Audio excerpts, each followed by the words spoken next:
সুপ্রিয় দর্শক, আসসালামু আলাইকুম। দেখেন কত পরিশ্রমের ফলে মধু সংগ্রহ করে ভ্রমর। মধুর জন্য কত পরিশ্রম হয় দেখেন। এই মধুগুলা একসাথ করার পরে আমরা মানুষেরা এই মধুগুলা তাদের কাছ থেকে ছিনিয়ে নিই।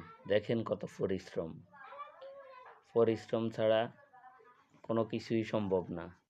ছোট একটা পোকা কিভাবে করতেছে ফুল থেকে মধু নেওয়ার জন্য। দেখে যদি আপনাদের ভালো লাগে অবশ্যই লাইক কমেন্ট শেয়ার করে দিবেন,